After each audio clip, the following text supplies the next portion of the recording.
ఇదిగో అది కట్టు, దాన్ని కట్టు. ఇంకోటి ఆశీర్వాదం కూడా కడతాను చూడు. ఆడక అటు కనపడకుండా అటు కట్టు, లోన కట్టు. ఆశీర్వాదంగా నువ్వు అట్లా కట్టు, పైకి వేయండి కర్ర. దాని పైకి, వాటి పైకి పోవాలి మరి.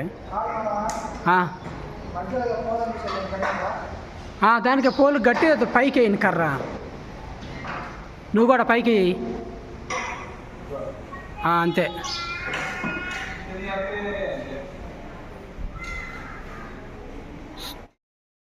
एकदम गड़बड़ देंगे